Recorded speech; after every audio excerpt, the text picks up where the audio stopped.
स्वागत है आप सभी का एक और न्यू वीडियो पर। देखिए एमपी बोर्ड के 10th और 12th के बोर्ड एग्जामिनेशन तो खत्म हो गए हैं। अब इसका रिजल्ट कब आएगा, कैसा आएगा, वो तो बात की बात है। पर अभी आप सभी की तरफ से काफ़ी सारे डाउट्स आ रहे थे कि हमारा जो रिजल्ट है वो बनाया कैसे जाएगा, कैसे के हमारे नंबर ऐड किए जाएँगे। क्योंकि आपका जो पेपर है वो पूरे 100 नंबर का तो आता नहीं है, बट आपका जो रिजल्ट है वो पूरे 100 नंबर से बनाया जाता है। तो आपके ये नंबर एक्स्ट्रा कैसे क्या ऐड किए जाएँगे, तो यहाँ पर मैंने आपको बताया था कि 2 चीज़ें होती हैं। फर्स्ट होते हैं आपके प्रोजेक्ट, सेकंड होते हैं आपके प्रैक्टिकल्स। इन दोनों के ही बेस पर आपको ये बचे हुए नंबर दिए जाते हैं। इनके ऊपर मैं डिटेल वीडियो कवर कर चुका हूँ। सारी चीज़ें मैंने आपको बताई थी कि किस बेस पर दिए जाते हैं, मिनिमम कितने दिए जाते हैं। आप चाहें तो डिस्क्रिप्शन से चेक कर सकते हैं। यहाँ पर आप सभी की तरफ से एक और डाउट आ रहा है जो कि काफ़ी ज़्यादा कॉमन है कि आपने स्कूल में जो त्रैमासिक परीक्षाएँ दी हैं, अर्धवार्षिक परीक्षाएँ दी हैं, अब आप चाहे गवर्नमेंट स्कूल से हों या फिर प्राइवेट स्कूल से हों, दी तो आपने होंगी, तो इनके मार्क्स भी क्या बोर्ड एग्जामिनेशन के रिजल्ट में ऐड किए जाएँगे और किए जाएँगे तो कितने किए जाएँगे? ये सारी चीज़ें मैं आपको आगे बताता हूँ। वीडियो में एंड तक बने रहिए। नहीं तो सब्सक्राइब ज़रूर से कर दीजिएगा, नोटिफ़िकेशन आइकन ऑन करके रखिएगा। एमपी बोर्ड एग्जामिनेशन की ऐसे इन्फॉर्मेटिव वीडियोज़ मैं आपको आगे देता रहूँगा। अब देखिए एमपी बोर्ड के पूरे सेशन में आपको 4 बार एग्ज़ाम देने होते हैं।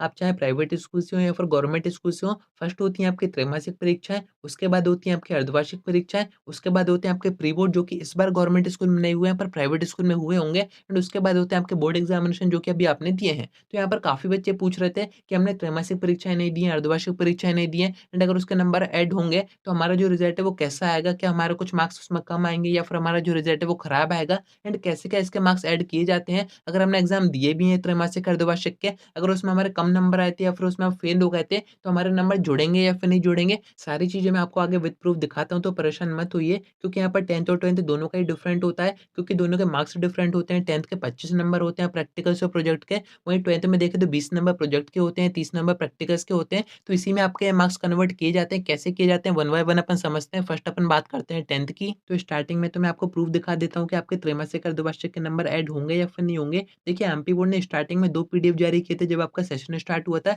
एक में आपको सिलेबस और ब्लूप्रिंट वगैरह बताया गया था। सेकंड में आपको प्रैक्टिकल्स और प्रोजेक्ट के बारे में इन्फॉर्मेशन दी गई थी कि किन टॉपिक्स पर आपको प्रोजेक्ट बनाने हैं, कैसे क्या आपके मार्क्स उसके दिए जाएँगे। तो ये पीडीएफ आप चाहें तो टेलीग्राम से देख सकते हैं, मैंने आपको पिन कर रखा है। उसी के मैं आपको यहाँ पर 2 पेजेज़ दिखाता हूँ, किन्हीं भी 2 सब्जेक्ट के अपन देखते हैं। तो यहाँ पर आप देखेंगे साफ-साफ मेंशन किया गया था कि 5 नंबर त्रैमासिक के रहेंगे, 5 नंबर अर्धवार्षिक के रहेंगे। अब ये जो 2 नंबर रहेंगे 5-5, 10 नंबर, ये किसमें ऐड किए जाएँगे, किसमें से कन्वर्ट किए जाएँगे? तो ये नंबर आपके या तो प्रोजेक्ट के नंबर में ऐड रहेंगे या फिर आपके प्रैक्टिकल्स के नंबर में ऐड रहेंगे। ऐसा नहीं है कि सेपरेट ही नंबर आपको ये दिए जाएँगे। आपके त्रैमासिक, अर्धवार्षिक में जैसे भी नंबर आए हों वैसे तो इन पर ज़्यादा ध्यान नहीं दिया जाता है। मैंने आपको बताया था कि प्रोजेक्ट में मिनिमम कितने नंबर आपके भेजे जाएँगे एंड प्रैक्टिकल्स में कितने मिनिमम नंबर आपके भेजे जाएँगे। तो उससे कम नंबर तो किसी भी बच्चे को नहीं दिए जाते हैं। पर कंडीशन ये है कि आपने त्रैमासिक परीक्षा अटेंड की हो, यानी कि आपकी वहाँ पर प्रेज़ेंट होनी चाहिए। आपने अर्धवार्षिक परीक्षा अटेंड की हो, आपकी प्रेज़ेंट होनी चाहिए। उसके बाद ही वो जो मिनिमम नंबर का क्राइटेरिया उतने आपके भेजे जाएँगे। बट अगर आप एब्सेंट हो गए थे त्रैमासिक परीक्षा में, अर्धवार्षिक परीक्षा में, तो यहाँ पर आपके 5 नंबर कट सकते हैं।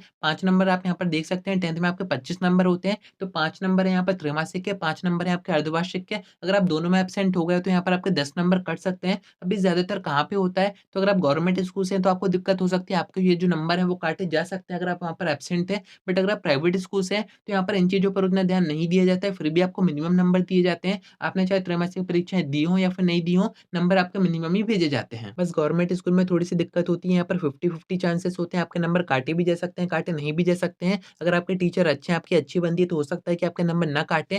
बट अगर आपके टीचर से नहीं बनती है या फिर आपका जो टीचर्स है वो कुछ ज़्यादा ही नियमों को देखते हैं, नियमों के अकॉर्डिंग ही सारे काम करते हैं, तो ऐसे में आपके नंबर काटे जा सकते हैं। बाकी यहाँ पर ये मैटर करता ही नहीं है कि आपके त्रैमासिक में कितने नंबर आए थे, अर्धवार्षिक में कितने नंबर आए थे। नंबर के बेस पर आपके नंबर ऐड नहीं किए जाते हैं। मैंने आपको बता ही दिया है कि ये जो नंबर होते हैं वो आपके प्रोजेक्ट और प्रैक्टिकल्स के मार्क्स के अंदर ही होते हैं, ये आपको सेपरेट नहीं दिए जाते हैं। तो वैसे भी मैंने आपको बता दिया था कि 25 अगर आपके नंबर हैं प्रोजेक्ट या फिर प्रैक्टिकल्स के, तो मिनिमम आपको 20 से 22 यानी कि 21, 20, 22 ऐसे नंबर आपको दिए जाएँगे। इससे कम नंबर आपको नहीं दिए जाएँगे, बस आपकी प्रेज़ेंट होनी चाहिए। फिर आप चाहे फेल हो गए या फिर आपके कम नंबर आए हो, ये सब मैटर नहीं करता है। आपकी प्रेज़ेंट है तो मिनिमम मार्क्स आपको दिए जाएँगे। ऐसे अगर अपन 12th का देखें तो 12th के बच्चे यहाँ पर काफ़ी ज़्यादा फ्री हैं, उनको ऐसी कोई दिक्कत है ही नहीं है कि उनके त्रैमासिक के नंबर ऐड होंगे या फिर अर्धवार्षिक के नंबर ऐड होंगे। एंड अगर आपको इसका प्रूफ देखना है तो वही सेम पीडीएफ आपको ओपन करना है, टेलीग्राम में मैंने पिन कर रखा है प्रोजेक्ट एंड प्रैक्टिकल्स के नाम से। आपको 12th के सब्जेक्ट देखना है, जिस भी सब्जेक्ट का आपको देखना हो कि आपके त्रैमासिक, अर्धवार्षिक के नंबर ऐड होंगे या फिर नहीं होंगे, तो मैं आपको किसी भी एक सब्जेक्ट का दिखा देता हूँ। ऊपर आप देख रहे हैं यहाँ पर आपको मार्क्स डिस्ट्रीब्यूशन दिया जाता है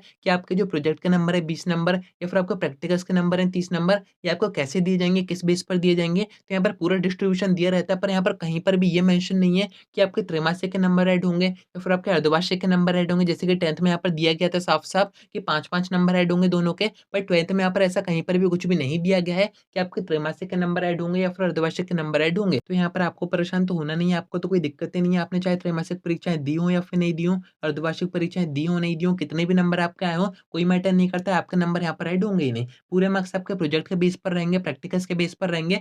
10th के बच्चे यहाँ पर थोड़े-से फँस गए हैं क्योंकि उनके नंबर ऐड किए जाएँगे, पर आपके नंबर कहीं पर भी ऐड नहीं किए जाएँगे। प्रूफ मैंने आपको दिखाई दिया है, तो अगर आपके टीचर्स आपसे कह रहे थे कि आपके त्रैमासिक, अर्धवार्षिक के नंबर ऐड किए जाएँगे, आपको डरा रहे थे, तो आपको डरने की ज़रूरत नहीं है। बाकी अगर 10th में आपसे ये कहा जा रहा था कि आपके त्रैमासिक, अर्धवार्षिक के नंबर ऐड होंगे, अच्छे से एग्ज़ाम दो, पढ़ के एग्ज़ाम दो, तो वो सही कह रहे थे आपके नंबर ऐड होंगे। तो ये सारी चीज़ें मैंने आपको बता दी हैं। बाकी आपको जिस भी सब्जेक्ट का देखना है कि कैसे क्या मार्क्स डिस्ट्रीब्यूशन है, तो आप ये पीडीएफ चेक कर सकते हैं। टेलीग्राम पर मैंने आपको दे ही रखा है, किसी भी सब्जेक्ट का आप देख सकते हैं। तो उम्मीद है कि आपको सारी बातें समझ में आ गई होंगी। आज की वीडियो में इतना ही। कोई डाउट आता है कमेंट करके पूछ सकते हैं या फिर आप मुझसे इंस्टा पर डीएम करके बात भी कर सकते हैं।